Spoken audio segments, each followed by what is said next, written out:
Psycho lover प्यार या पागलपन एपिसोड 7। रुद्र के इतने जोर से चिल्लाने से सभी डर से कांपने लगे। सभी एक एक करके किचन से बाहर चले गए। सभी के जाते ही रुद्र ने चीखकर आरोही को किचन स्लैब पर धकेल दिया, जिससे आरोही सीधा स्लैब से टकरा गई। उसकी एक जोर की आह निकल गई क्योंकि रुद्र ने उसे इतनी जोर से धकेल दिया था। उसके हाथ की एक कोहनी को जोर से स्लैब से टकराई, जिससे उसे चोट लग गई। रुद्र एकदम आरोही के करीब आया, जिससे आरोही एकदम किचन स्लैब से सट गई। रुद्र ने उसके दोनों कलाई जोर से अपने हाथ में पकड़ी और उसका हाथ जोर से मरोड़कर उसकी पीठ से लगा दिया। रुद्र के ऐसा करते ही आरोही जोर से चीखने लगी, मुझे दुख रहा है, छोड़ो। पर रुद्र को तो जैसे आरोही की बात सुनाई ही नहीं दे रही थी। उसका चेहरा तो गुस्से की वजह से कांप रहा था। उसे आरोही पर इतना गुस्सा आ रहा था कि उसकी वजह से उसका गोरा चेहरा टमाटर की तरह लाल हो गया था। उसकी नाक, कान और गाल एकदम सुर्ख लाल पड़ गए थे। रुद्र को देखकर अब आरोही को लग रहा था कि अब उसका इस दुनिया में आखिरी दिन है। यही सब सोचकर आरोही डरने लगी। आरोही बस डरकर एकटक रुद्र के चेहरे को देख रही थी। उसका पूरा ध्यान रुद्र की आईब्रो पर था, जो लाइट से चमक रहा था। पर तभी अचानक आरोही की एक जोरदार भयानक चीख पूरे किचन रूम में गूंज गई। आरोही लगातार चीखने लगी। उसका चेहरा एकदम लाल पड़ गया, आंखों से झरझर आंसू आने लगे और वो हाँफने लगी।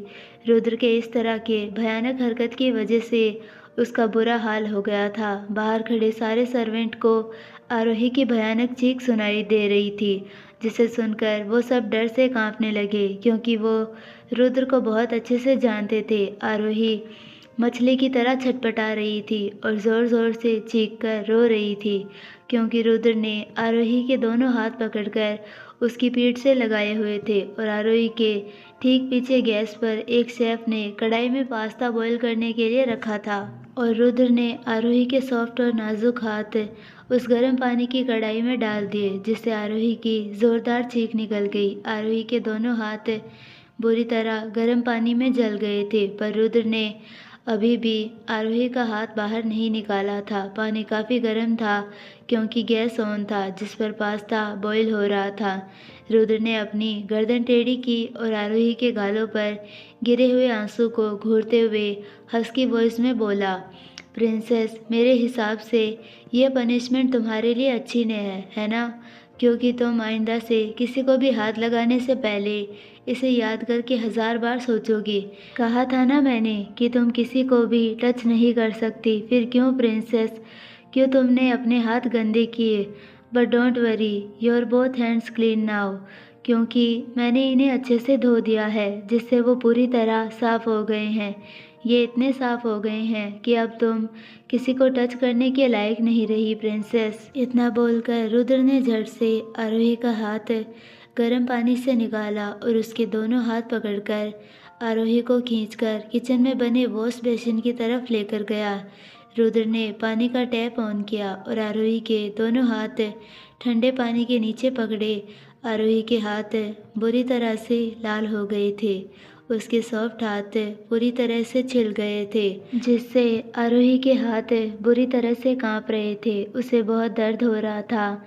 अपने हाथ पर उसका हाथ इतना जल गया था कि उसे अंदर से जलन महसूस हो रही थी। रुद्र ने एक नज़र घूरकर अपनी नीली आंखों से आरोही को देखा, जो अपने हाथों को देखकर सिसक रही थी। रुद्र ने पानी का टैप बंद किया और आरोही को अपने एक हाथ से कमर से पकड़कर उठाकर स्लैब पर बैठा दिया और फ्रिज की तरफ जाने लगा। उस फ्रिज से छोटे छोटे आइस क्यूब्स निकाले और आरोही के पास आकर उसके लाल हाथ पकड़कर धीरे धीरे उसके हाथ पर वो आइस क्यूब फिराने लगा, जिससे आरोही की जलन कम होने लगी। आरोही का चेहरा रो रो कर लाल हो गया था। वो एकटक सिसकते हुए रुद्र को देख रही थी, जो उसके छोटे हाथों को पकड़कर धीरे धीरे ठंडी ठंडी आइस क्यूब लगा रहा था। आरोही को जरा भी अच्छा नहीं लग रहा था। उसे रुद्र से नफरत हो रही थी, क्योंकि आज जो रुद्र ने आरोही के साथ किया था, आरोही ये कभी सपने में भी सोच नहीं सकती थी। उसे समझ में नहीं आ रहा था कि किसी को बस टच करने की वजह से रुद्र ने उसे इतनी बड़ी सज़ा दे दी। क्या उसके अंदर दिल नहीं था जो वो इतना क्रूर था, जिसने आरोही के साथ यह सब करने से पहले एक बार भी नहीं सोचा कि उसे कितना दर्द होगा, कितनी तकलीफ़ होगी। पर रुद्र को तो बस आरोही को पनिशमेंट देनी थी जो वो उसे दे चुका था। रुद्र की इतनी भयानक पनिशमेंट देने के कारण आरोही को रुद्र से इतना ज़्यादा डर लग रहा था कि उसके मुंह से एक वर्ड भी नहीं निकल रहा था। आइस क्यूब लगाने के बाद रुद्र ने एक नज़र आरोही को देखा, फिर उसे एक झटके के साथ उसे अपनी गोद में उठा लिया। आरोही ने बिल्कुल भी रुद्र को नहीं पकड़ा, क्योंकि उसके हाथ इतने जल गए थे कि अब वो कहीं भी टच नहीं कर सकती थी। रुद्र ने आरोही को ब्राइडल स्टाइल में उठाया था। रुद्र आरोही को किचन से बाहर लेकर गया। बाहर आकर रुद्र ने एक नज़र सभी सर्वेंट्स को देखा जो नज़र झुकाकर खड़े थे, सिवाय गौरी के। आरोही को एकटक देख रही थी, जो रुद्र की गोद में एकटक अपने जले हुए हाथ को देख रही थी। गौरी को भी आरोही के लिए बहुत बुरा लग रहा था, पर वो रुद्र के आगे कुछ नहीं कह सकती थी। रुद्र आरोही को ऊपर अपने रूम में ले जाने लगा। इस बीच आरोही अभी भी सिसक रही थी और रुद्र बस उसके लाल चेहरे को अपनी इंटेंस नज़रों से देख रहा था। रुद्र आरोही को अपने रूम में ले आया और उसे बेड पर बैठा दिया। इसी बीच आरोही ने एक बार भी रुद्र को नहीं देखा, क्योंकि वो उसे बिल्कुल भी देखना नहीं चाहती थी। रुद्र ने ड्रॉवर से मेडिकल किट निकाली और आरोही के पास बेड पर आकर बैठ गया। उसने आरोही के दोनों हाथ पकड़े और उसके हाथ के ऊपर ऑयलमेंट लगाने लगा। उसने अच्छे से आरोही का जला हुआ हाथ साफ किया, उस पर क्रीम लगाई और बाद में उसके दोनों हाथों में पट्टी बांध दी। आरोही बस एकटक रुद्र की प्रोसेस को देख रही थी, जो काफ़ी प्रोफेशनल तरीके से उसके हाथ की ड्रेसिंग कर रहा था। पट्टी बांधते वक्त रुद्र ने एक नज़र आरोही को देखा, फिर मुस्कुराकर बोला, मुझे कभी भी प्रोवोक मत करना प्रिंसेस, क्योंकि मैं जो कहता हूँ वो मैं करता हूँ और जो मैं नहीं करता वो मैं डेफिनेटली करता हूँ। इसीलिए मेरी बात मानो, इसमें तुम्हारी ही भलाई है, क्योंकि तुम मुझे कभी भी हैंडल नहीं कर पाओगी। अभी तो बस शुरुआत है, इतने में ही तुम्हारी हालत ख़राब हो गई। सोचो, जब मैं तुम्हें इतना बोलकर रुद्र चुप हो गया और पट्टी की गांठ बांधने लगा। रुद्र की बातें सुनकर आरोही का दिल हलक में आ गया था। वो कितनी खुश थी यहाँ से भागने के लिए, पर रुद्र ने उसे पकड़ लिया। वो यही सब सोच रही थी कि तभी उसे रुद्र की आवाज़ सुनाई दी, इतना मत सोचो प्रिंसेस, अपने इस छोटे से दिमाग को आराम करने दो, क्योंकि तुम यहाँ से कभी भी बाहर नहीं जा सकती, क्योंकि मैं तुम्हें कभी यहाँ से बाहर जाने ही नहीं दूँगा, क्योंकि मैं हमेशा 2 कदम आगे रहता हूँ प्रिंसेस। और तुम तो कितनी इनोसेंट हो, इतना छोटा भागने का प्लान बनाकर तुमने सोच लिया कि तुम अब आज़ाद हो। कभी नहीं, क्योंकि तुम इस हेल में नहीं, मेरे अंदर कैद हो। इसीलिए तुम सिर्फ मेरी कैद में तड़पोगी, पर तुम कभी भी आज़ाद नहीं हो पाओगी, क्योंकि तुम्हें आज़ाद होने के लिए पहले मुझे आज़ाद करना होगा प्रिंसेस, और तुम वो कभी भी नहीं कर सकती, क्योंकि रुद्र ओबरॉय इस दुनिया में ओनली वन पीस है जिसे कोई कंट्रोल नहीं कर सकता, तुम भी नहीं। रुद्र की बातें आरोही को बहुत भयानक लग रही थी। आरोही की आंखों में अभी भी आंसू आ रहे थे। उसे यहाँ नहीं रहना था, उसे यहाँ से जाना था। पर रुद्र की बातें सुनकर आरोही को अब लग रहा था कि शायद वो यहाँ से कभी बाहर नहीं जा पाएगी, शायद वो कभी भी अपने मम्मा और भाई को नहीं देख पाएगी, शायद, क्योंकि रुद्र जैसे सन के आदमी ने उसे ऐसे कैद करके रखा है जहाँ से उसका निकलना मुश्किल ही नहीं, नामुमकिन था। दिल्ली आरोही का फ्लैट हॉल में इस वक्त अंजलि भगवान के फ़ोटो के आगे खड़ी होकर प्रार्थना कर रही थी। उनकी आंखों में आंसू थे, अपनी बेटी को खोने का डर उनके चेहरे पर साफ साफ नज़र आ रहा था। इधर रोहित इस वक्त बालकनी में खड़े होकर अपने दोस्त से फ़ोन पर बात कर रहा था। उसके चेहरे पर परेशानी साफ साफ झलक रही थी। उसे भी अपनी बहन आरोही की बहुत फिक्र हो रही थी, इसलिए उसने अपने दोस्त को कॉल लगाया था, जो उसकी आरोही को ढूंढने में मदद कर सकता था, क्योंकि उसे पुलिस वालों से कोई उम्मीद नहीं थी, क्योंकि अब तक उन्होंने आरोही की छानबीन भी करनी स्टार्ट नहीं करी थी। इसीलिए रोहित बहुत परेशान हो गया था, क्योंकि उसे आरोही अपने सामने चाहिए थी, सही सलामत, जल्द से जल्द, क्योंकि वो अपनी बहन को लेकर बहुत पॉजेसिव था। उसे ज़रा भी बर्दाश्त नहीं होता था अगर आरोही को कुछ हो जाए तो। इसीलिए उसने अपने दोस्त संभव की मदद ली, जो कि एक डिटेक्टिव था। वो इस वक्त फ़ोन पर उसी से बात कर रहा था। संभव यार, मुझे आरोही की बहुत चिंता हो रही है। पता नहीं मेरी आरू कैसी होगी, कहाँ होगी। तुम चिंता मत करो रोहित, हम आरोही को ढूंढ निकालेंगे। ज़रा वक्त लगेगा, पर इस दुनिया में ऐसी कोई चीज़ करना नामुमकिन तो नहीं है ना। जी जान लगाकर आरोही को ढूंढने की कोशिश करूँगा। तुम्हारा बहुत बहुत शुक्रिया। मुझे अब मम्मा को संभालना होगा। उनका रो रो कर बुरा हाल हो गया है। तुम आंटी को संभालो, मैं थोड़ी देर बाद तुम्हारे घर आऊँगा। फिर हम दोनों आरोही की हॉस्पिटल चलेंगे। ठीक है, जल्दी आना। इतना बोलकर रोहित ने अपना फ़ोन रख दिया और हॉल के अंदर आ गया। तभी डोरबेल बजी, जिसे सुनकर अंजलि ने झट से डोर खोला तो देखा सामने डिलीवरी बॉय खड़ा था, जिसे देखकर अंजलि का मुंह उतर गया, क्योंकि उसे लगा था कि आरोही आई होगी। यही सब सोचकर उसने जल्दी से डोर खोला, पर उसकी खुशी कुछ ही मिनटों में चली गई। डिलीवरी बॉय को देखकर रोहित आगे आया और उसके हाथ से खाने का पार्सल लेकर उसे पैसे दिए और डोर बंद कर दिया। अंजलि आकर सोफे पर बैठ गई। रोहित ने एक नज़र अंजलि को देखा, जो रोने के कगार पर आई थी। रोहित ने जल्दी से खाने का पार्सल टेबल पर रखा और किचन से एक प्लेट लेकर उसमें खाना सर्व करने लगा। उसने खाने की प्लेट भरी और अंजलि के पास आकर सोफे पर बैठ गया। उसने प्लेट में से एक खाने का बाइट लिया और अंजलि के मुंह के आगे कर दिया। अंजलि ने अपना सिर ना में हिला दिया और रोहित से रोते हुए बोली, मुझे नहीं खाना रोहित, मेरी आरू नहीं है, मुझे कुछ भी अच्छा नहीं लग रहा है। मुझे कुछ नहीं खाना जब तक मेरी आरू मुझे नहीं मिलती। अंजलि की बात सुनकर रोहित को भी बहुत बुरा लग रहा था, पर वो क्या कर सकता था। अगर वो अंजलि की तरह हो गया तो आरोही को ढूंढने के लिए उसे स्ट्रांग बनना पड़ेगा, अपनी मम्मा के लिए और अपनी बहन के लिए। यही सब सोचकर रोहित ने वो खाने का बाइट अंजलि को ज़बरदस्ती खिलाते हुए बोला, मम्मा अगर आप भी कमज़ोर पड़ जाएंगी तो मैं किसकी तरफ देखूंगा। मेरे लिए आप और आरू बहुत ही मायने रखते हो। आप मेरी दुनिया हो। अगर आप खाना नहीं खाएंगी, इस तरह कमज़ोर पड़ जाएंगी, तो हम आरू को कैसे ढूंढेंगे मम्मा।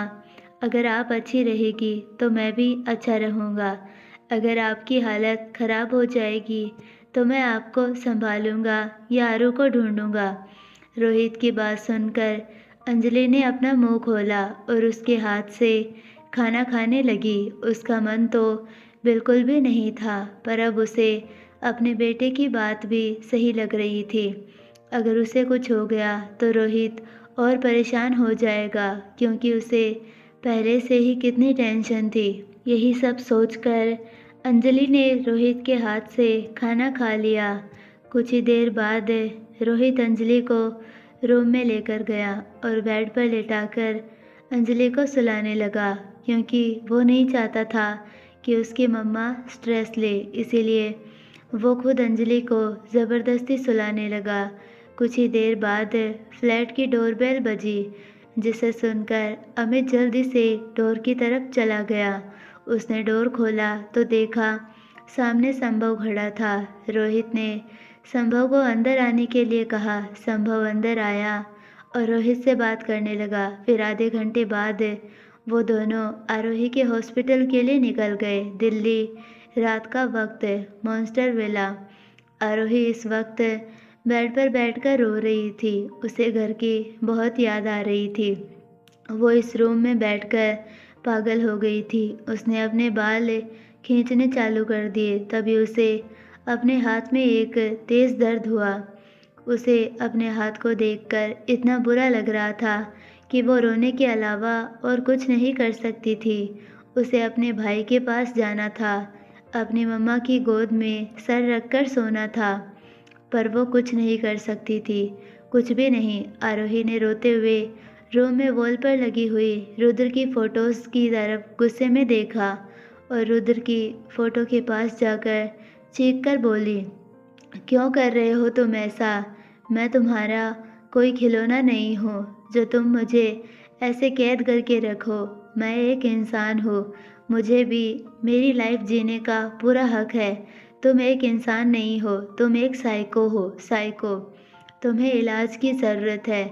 तुम पागल हो, तुम इंसानों को मारते हो, उन्हें सज़ा देते हो। ये सब इंसान नहीं, हैवान करते हैं, राक्षस करते हैं, जिनका पत्थर दिल होता है। क्या मिलेगा तुम्हें ऐसे टॉर्चर करके, पनिश करके? क्या तुम्हें खुशी मिलती है मुझे दर्द देकर? अगर तुम रोज़ ऐसे ही मुझे टॉर्चर करोगे तो मैं मर जाऊंगी। और आरोही और कुछ कहती उससे पहले ही आरोही को विसल की आवाज़ सुनाई दी, जिसे सुनकर आरोही की बोलती बंद हो गई। वो डरकर पीछे मुड़कर देखी तो डोर पर रुद्र खड़ा था, जो अपनी इंटेंस नज़रों से आरोही को घूरकर देख रहा था। आरोही ने रुद्र को देखा। उसने इस वक्त ब्लू शर्ट और ब्लैक फॉर्मल पहना हुआ था, जो उसके गोरी बॉडी पर बहुत अट्रैक्टिव लग रहा था। उसके ब्लू शर्ट के ऊपर के 3 बटन खुले हुए थे, जिससे उसकी मस्कुलर चेस्ट साफ साफ दिख रही थी, जो रूम की लाइट में चमक रही थी। उसके बाल मैसी थे, जो उसके माथे पर बिखरे हुए थे। रुद्र इस लुक में बहुत ही ज़्यादा कूल और हैंडसम लग रहा था, पर रुद्र को देखकर आरोही को बहुत डर लग रहा था। उसे लगा रुद्र ने उसकी सारी बातें सुन ली है। रुद्र आरोही को देखते हुए अपनी स्लीव्स कोहनी तक फोल्ड करते हुए धीरे धीरे उसके पास आने लगा, और सच भी यही था। रुद्र ने आरोही की कही हुई सारी बातें सुन ली थी। जब वो अपने स्टडी रूम में था, तब रुद्र अपने सामने रखे हुए लैपटॉप में अपने रूम में लगाए हुए कैमरे की लाइव फुटेज देख रहा था, जिसमें इस वक्त उसे आरोही नज़र आ रही थी, जिसे देखकर रुद्र उसे विनिंग स्माइल के साइको की तरह देखने लगा। यह बात तो आरोही को भी पता नहीं थी कि रुद्र उसे देख रहा है। उसके हर एक मूवमेंट पर रुद्र की नज़र थी, पर जैसे ही रुद्र ने आरोही की बात सुनी तो उसका चेहरा काला पड़ गया और वो गुस्से में उठकर स्टडी रूम से बाहर अपने रूम की तरफ चला गया। रुद्र को देखकर आरोही घबराकर पीछे पीछे जाने लगी। रुद्र उसके एकदम पास आ गया। उसकी आंखें इस वक्त किसी राक्षस की तरह लाल दिख रही थी, जिनमें खून उतर आया था, जो इस वक्त आरोही को घायल करने के लिए काफ़ी था। आरोही पीछे जाते जाते बेड से टकरा गई, जिससे वो संभल नहीं पाई और सीधा बेड पर गिर गई। आरोही के पैर इस वक्त बेड के नीचे थे और वो उठने लगी, पर वो उठ पाती उससे पहले ही रुद्र ने उसके शोल्डर को पकड़ा और उसे वापस से बेड पर धक्का दे दिया, जिससे आरोही बेड पर पूरी तरह से लेट गई। रुद्र के ऐसे धक्का देने की वजह से आरोही बहुत डर गई। उसे लगा अब रुद्र ज़रूर उसके साथ कुछ बुरा करने वाला है, क्योंकि उसे रुद्र को देखकर नेगेटिव वाइब्स आ रही थी। आरोही ने खुद को संभाला और फिर से उठने लगी, पर तभी रुद्र आरोही के ठीक ऊपर आ गया। अब आगे क्या होने वाला है, आखिर रुद्र आरोही के साथ क्या करने वाला है, अगर आपको जानना है तो प्लीज़ नेक्स्ट पार्ट का वेट कीजिए। आई होप आपको ये पार्ट पसंद आया होगा। अगर पसंद आया है तो प्लीज़ वीडियो को लाइक, शेयर और चैनल को सब्सक्राइब ज़रूर कीजिए और बेल आइकन नोटिफिकेशन को ऑल पर सेलेक्ट कर दीजिए, ताकि हमारी आने वाली सारी वीडियोस की नोटिफिकेशंस आपको मिलती रहे। मिलते हैं नेक्स्ट पार्ट में, तब तक के लिए बाय।